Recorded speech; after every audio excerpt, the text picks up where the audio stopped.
Hey guys, I know a lot of you already know how to prep your car paint for a coating, like washing, claying, and polishing.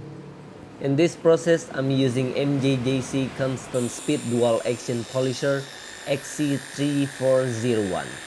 It's a forced rotation or gear-driven polisher. I think this is the best cheaper gear-driven available on the market. $146 include free shipping all over the world. You can see the links in the description below.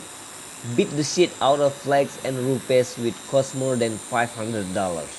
3-meter long cable, included both 5 and 6-inch backing plates, additional carbon brush, 6-speed adjustable. I just got this polisher and already in love with it. Combined with Rupe's gear-driven 5-inch foam pad, it's amazingly balanced. If you ever use a DA polisher, you would know a DA is harder to hold than a rotary. But this, well, you can see it for yourself.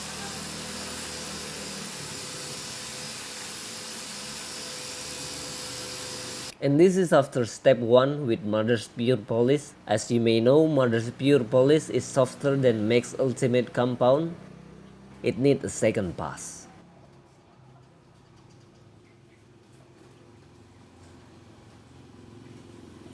And this is Carpro Cquartz 3.0 UK edition. I don't know if you know why they provide 4 of this microfiber suede. Oh, by the way, a good suede for coating is the one that can't be stretched. If it can be stretched, then it's suede designed for wiping your glasses, not for coating. The reason they provide 4 of this because over time it will get hardened by the coating, and if you still use it, you will only scratch the paint. So one suede is good for one car application. And if you don't want to use suede on the applicator pad, always remember to wash with APC or degreaser after one car. Otherwise the foam will get hard and become unusable.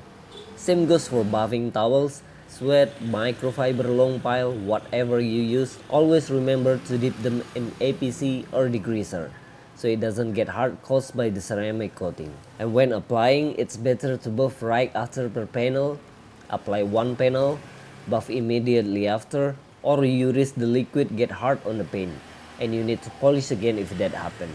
After everything is done, I usually mix a bucket of water with degreaser and dip everything on it before wash them again separately.